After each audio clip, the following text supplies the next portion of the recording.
progressive shenanigans ensue further with Wasted Space from Vault Press. Now, mind you, I'm not going to have anything negative to say about this book per se, but I just wanted to put out there that point. This is my lists of the good, the bad, and the ugly from Vault Comics.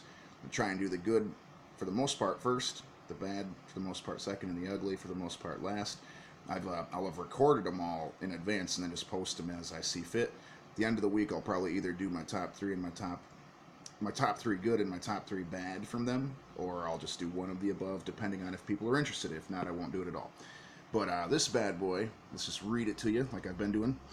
Billy Bane is a prophet who got it all wrong, and the galaxy has been burning ever since. All he wants is to get wasted in the dark corners of space with his best pal Dust, a supercharged fuckbot. F-U-Q, not F-A-Q.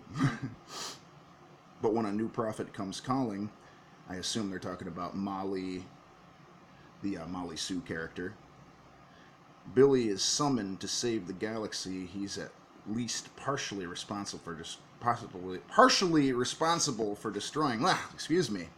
Too bad he could care less. Michael Moreci, the writer, and Hayden Sherman, the artist, really good artwork, mind you, have thrown Philip K. Dick in a blender with Preacher to take a sip and get wasted. Let's look at the drawings real quick. Here's, I believe this is number 2's cover. Very nice artwork. Don't know what the deal is with this guy. This little weirdo.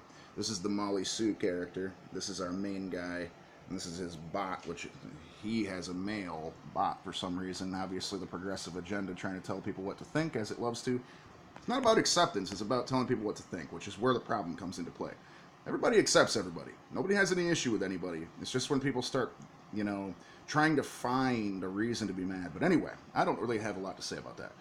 The Voice just wants to trip in space with his fuckbot. Molly Sue wants to escape her religious father.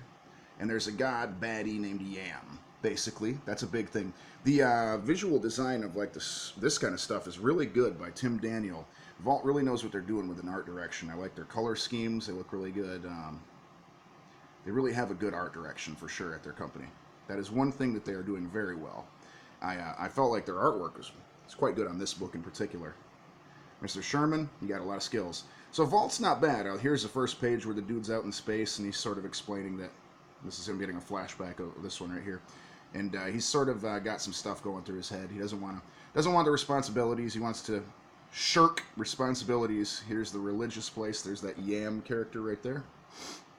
He feels that he's not good. The Yam guy. This is his voice. This is him as the voice, and he was happy, as you could see. I'm just going to give you a little sampling of the artwork, 'cause it's pretty good. Here's him coming back to reality after his trip.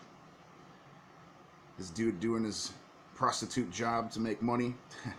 There's that religious leader, Molly Sue's father. Of course, he's got sort of that thing going on from the Fifth Element with his hairdo. One side bald, but shouldn't have a plastic thing on the side for all I know. The Gary Oldman look. The down. Get me the down. It reminds me of watching that movie Congo. Diamonds. Basically, I would give this a pretty good rating. I actually thought this was a great start for a series. I was interested to see more. It has a sort of Howard Chaykin artwork style. It's worth checking out. It's got a sci-fi book, a dark, dirty sci-fi type book, kind of like R-rated version of Firefly. So I would give it a 7 out of 10 stars. Check it out if that sounds good. Wasted Space. Let's get wasted, homies.